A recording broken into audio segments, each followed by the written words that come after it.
Bismillahirrahmanirrahim. Assalamu alaikum. My name is James Frankel.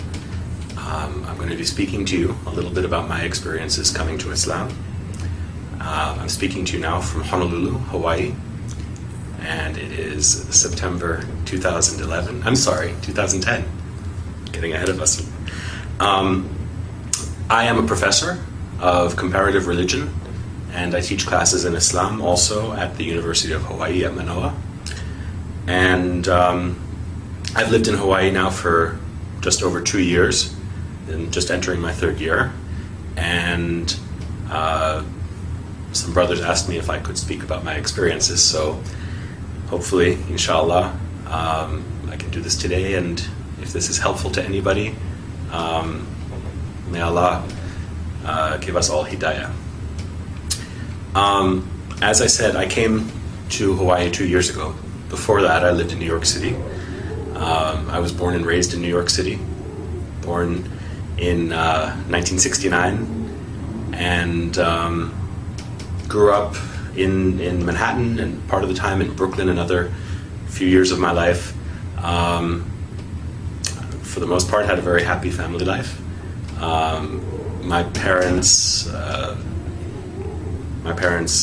raised me not with any particular religion, but I think with basic set of moral values. Actually, by heritage, my background is Jewish, but I grew up in a very secular household, and there wasn't a lot of religious practice. The only connection I really had to any kind of traditional religion was from my father's side, my grandmother, my father's mother, who was a practicing Jew. And, it's from her that I learned a few things, Bible stories, stories of the prophets. And for a brief period, my parents actually attempted to send me to a Hebrew school to learn more, but I was not very comfortable there, and actually got kicked out for asking too many questions. So this is probably my character, and it has brought me, I should say, to where I am today. As a professor and as a Muslim, I continue to ask a lot of questions. So I grew up in this way, without any real religious foundation, and this continued through my life into my late teens, and I was actually at the age of 13. I had two experiences that are worth mentioning. One, I read the Communist Manifesto of Karl Marx and decided that I was a communist at age 13. I thought the values were sound, and I thought the philosophy was potentially beneficial to people. Also at that time, I suppose this might be one of the earliest exposures to Islam that I can remember. My best friend at that time was from Pakistan. I went to an international school, so I had friends from all over the world. I had a Pakistani friend who gave me a copy of the Quran and thought that it would be, he wanted me to read it. He said, "I don't want you to go to hell." And of course, at that time in my life, thoughts of hell or heaven were not really in my consciousness. And I think I took the book and put it on my shelf, and there it stayed for many years without being opened. A couple of years later, I think I became quite disillusioned as I learned more about the way that communism was actually practiced in many countries in the world. And so I gave up that philosophy as well. And it really wasn't until I entered university that I began to ask the questions that would lead me directly onto this path. I think as a child I was always thoughtful and always wondered about the meaning of life, and those basic questions of why we're here and where we're going, why we suffer. All of those things were always present in my mind even as a child. But as I got older and when I went to university, I focused a lot more on my studies until I had a particular experience. You remember the grandmother that I mentioned before? When I was in university, I was living in Washington, D.C., and I got a phone call from my cousin who was going to school in Maryland. And it was a surprise visit from my grandparents and my aunt and another cousin, and they took me out for dinner. And I spent the evening basically just talking to my grandmother. I told her about my plans to start studying Chinese, which I was doing at the time. I told her about my plans to move back to New York, to transfer to Columbia University. And it was almost as if I saw her and she was giving me her blessing on all of these various decisions that I was making in my life as a young adult. At the end of the evening, I was walking her to her car, and in the parking lot of this restaurant, she turned her ankle and she tripped. And I asked her, "Grandma, are you okay?" And she said, "Don't worry about me. Just worry about yourself." Okay, I thought. And then I continued to walk with her to the car. I opened the door. She got in. I kissed her goodnight. And I said, "Well, I guess the next time I'll see you will be for Thanksgiving when I come back to New York." And she said to me, "God willing." And okay, I didn't think much of it at the time. I closed the door and off they drove. My cousin took me back to my dormitory, and I went to bed. And early the next morning, I got a phone call, and it was my cousin. And I asked him why he was calling so early. And he said, there was no other way to say it. He said, "Grandma died." I said, "Really?" I thought he was joking, maybe. I said, "What are you talking about?" And he explained that she had a heart attack in her sleep. And of course, her final words to me, were echoing in my ears. I said, "I'll see you soon." And she said, "God willing." And I said, "Are you okay?" And she said, "Take care of yourself." So to this day, it was an unexpected visit, and of course an unexpected departure for her. And to this day, I can only wonder, about the meaning of that encounter with my grandmother, who, of course, as I said, was my only link to traditional religion. I went back to New York for the funeral, and it was a traditional Jewish funeral. And the rabbi who was giving the eulogy spoke about my grandmother and said, "Sarah was a rare treasure," he said. "She was like a jewel, and now God has taken this treasure back to him." I said, "Okay."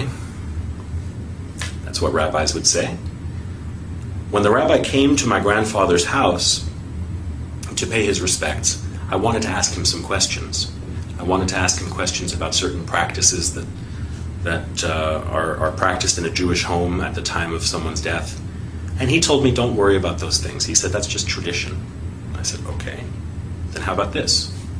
In your sermon, you said that my grandmother, I don't know how well you knew her, but you said that she was taken by God. So where is she?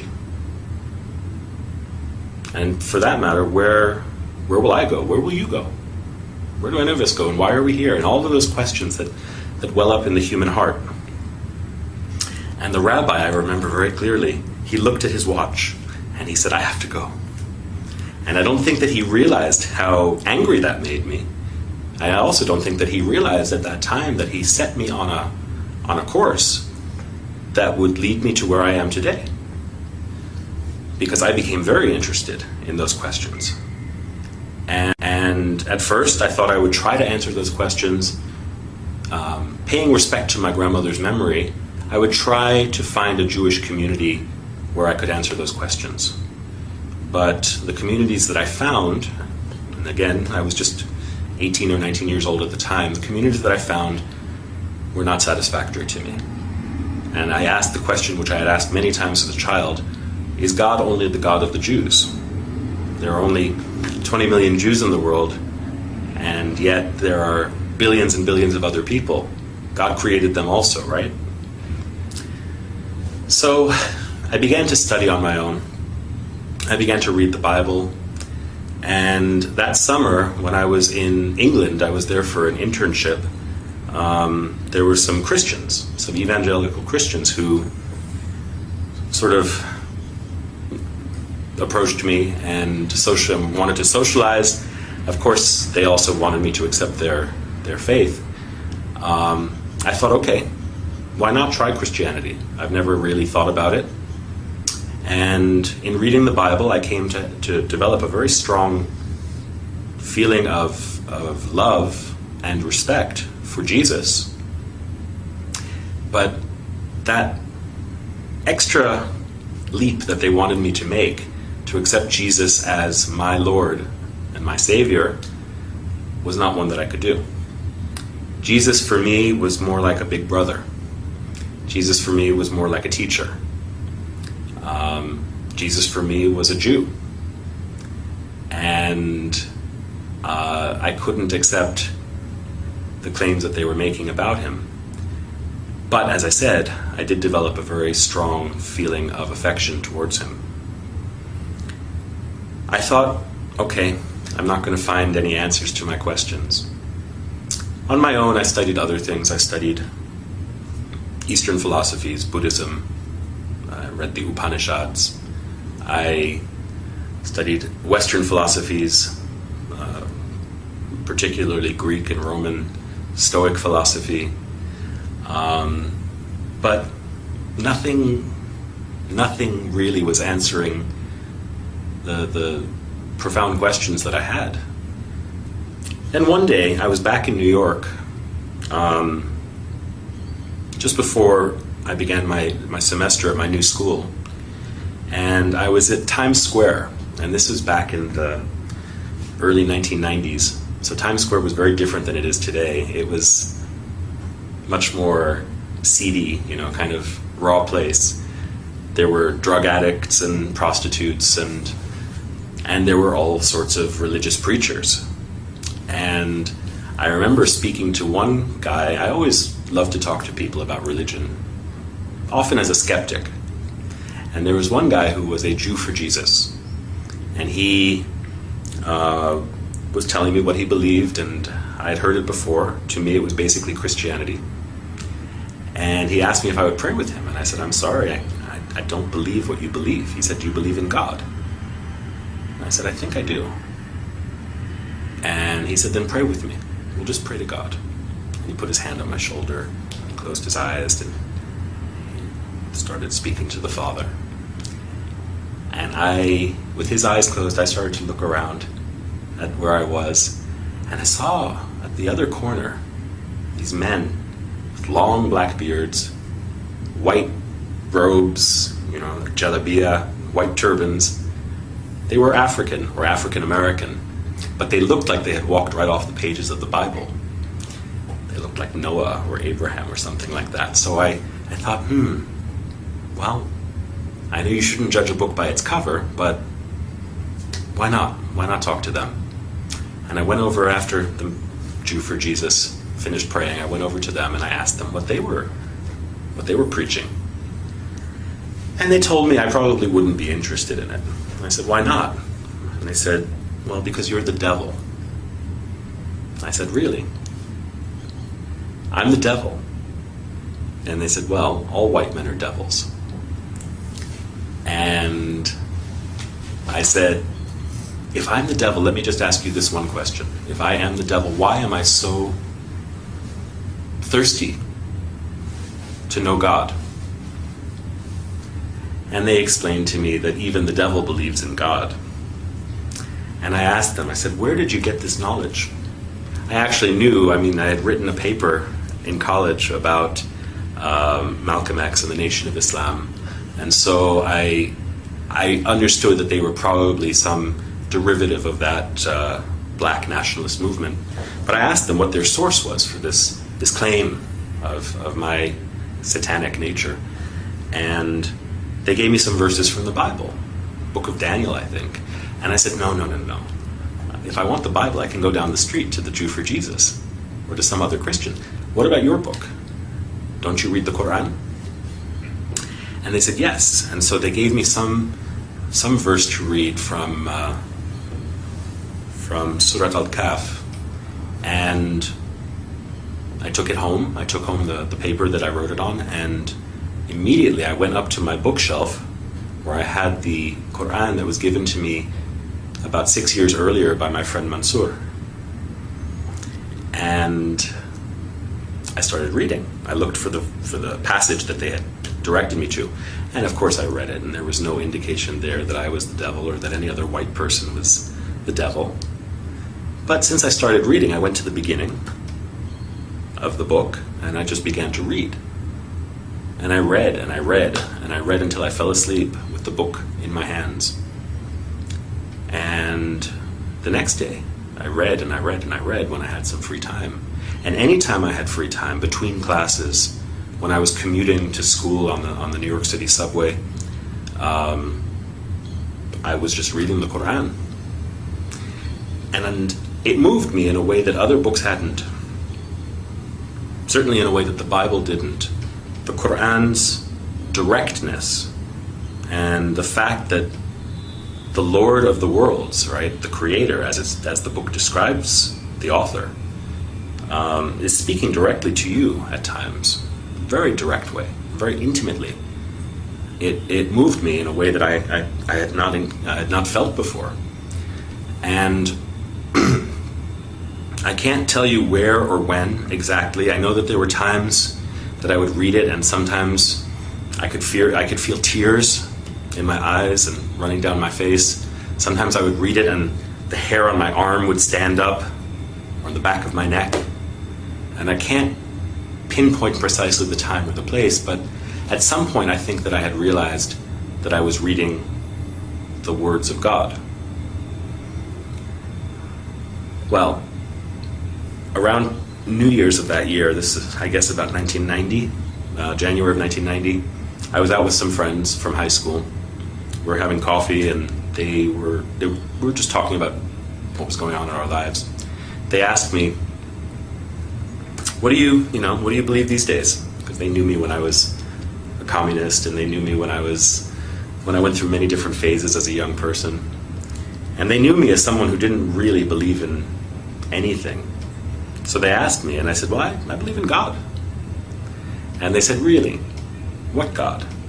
I said, there's only one God. And they said, where did you get this from? And I said, well, for me, it was from reading the Quran.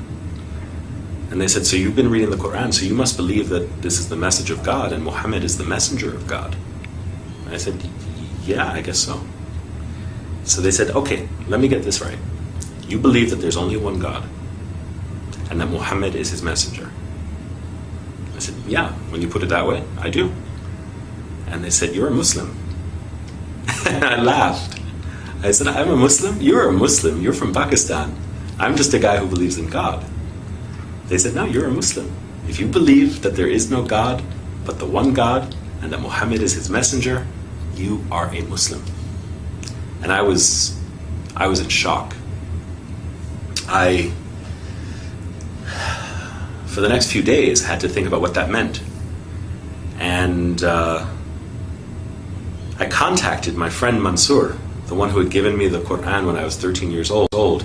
He was at University of Pennsylvania, and he was working in the Muslim Students Association there, I think. I thought I'd heard that.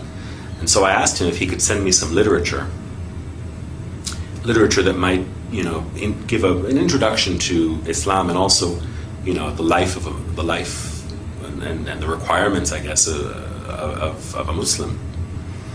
And he sent me a book or two, and one book in particular, Islam in Focus. I can't remember the author's name right now, but this book provided a very good introduction, not only to basic beliefs, but also to the 5 pillars of Islam. And I learned how to make salat. I learned how to pronounce the shahada. I learned how to make my wudu. All of these things from that book. And I started praying. I guess you could say I was a closet Muslim, because I was living in my parents' home at that time, and I would close the door and I would say my prayers. And even the first time that I ever fasted in the month of Ramadan, I did it completely on my own. I had no community. I just found out what time the sun would rise and what time the sun would set, and ate at the times that were permitted. And so for the first 6 or 8 months of my life as a new Muslim, I did this completely alone. And my guide was the Quran and the book of this scholar. And that's the story of how I embraced Islam, actually. At a certain point, I had to tell my family. And so this was sort of coming out of the closet. And one night at dinner, I was sitting with my family, and I told them, I said, I've been reading the Quran. They said, yeah, we know. We've seen you carrying it everywhere. And I said, I really believe it. And I said, what I've learned is that besides believing, there are certain practical implications of that belief, which I have chosen to follow also.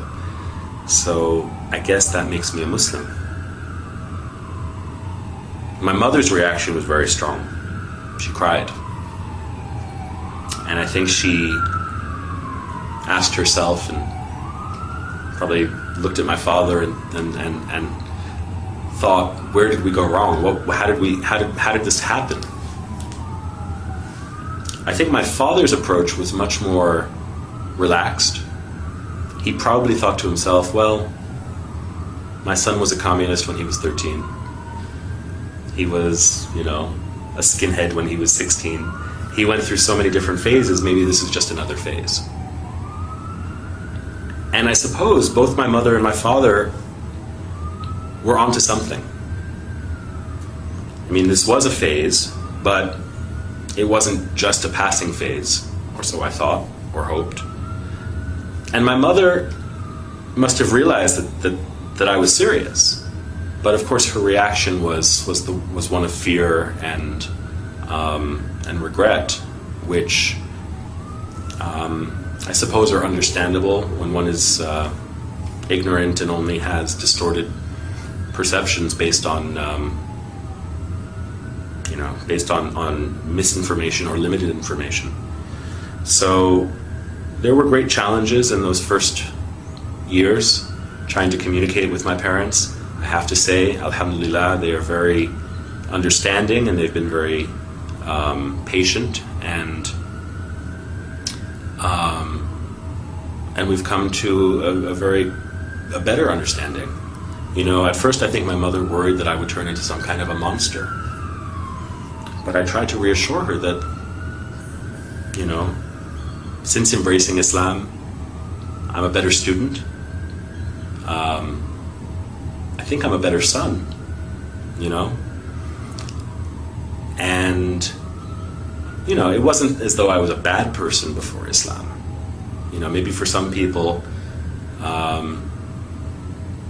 setting foot on this path is necessary for them to be able to reform themselves. In my case, I thanked my parents, actually, for giving me the values that I was able to recognize when I came to Islam. And as I said, I wasn't a bad person, inshallah. Islam has made me, makes me, and will make me a better person. So, everybody's path is different, how they get there, and even once they embrace Islam, everybody has a different way of understanding this path. For me, it has a lot to do with learning and knowledge. I think that the basic purpose of life, the basic purpose of Islam, is to gain knowledge. Knowledge of ourselves, knowledge of our world, of our universe, and knowledge of our intimate relationship with Allah. So this has propelled me into my career. I don't know that I would be a professor today if I hadn't become a Muslim. I'm not saying that everybody should be a professor, but for me it's been a long journey of learning and now teaching. Along the way I've gained a great respect and appreciation for other religions also, which I don't think I would have had I not had this grounding in Islam. And I think that something that new Muslims should take to heart is that, when one becomes a Muslim, one doesn't become a different person. Rasulullah sallallahu alaihi wasallam said that people bring to Islam what they had before. So even among his companions, there were people who had special talents or challenges, and these are ones that they would have to continue to work with or to work on after entering the path. So similarly, I think I can say that's true for me. There are many challenges, and life continues to have its struggles. It just requires patience. For me, this is almost a 20-year journey, and only Allah knows how and where it will end. So my advice to new Muslims, or even to people who have been Muslim for a long time, is just to bear with patience and see what Allah will surprise you with. Not with fear, but with love and with hope. If there are non-Muslims who are hearing me today, I think you owe it to yourself to know as much as you can about the things in the world around you. Islam is certainly present in the world. It's almost unavoidable in the news and in the world around us. And if you don't know any Muslims, probably will at some point. I think it behooves all of us to know each other. So, if you're curious, there are lots of resources out there. If you're in Hawaii, give me a call. I'm at the University of Hawaii at Manoa in the religion department, so if I can be of any help, let me know. And even to those people who are from Muslim families or who are, we can always increase in knowledge and in compassion and in love for each other. So it's that's my wish for all of you, and thank you for listening. With that, I say Assalamu alaikum wa rahmatullahi wa barakatuh.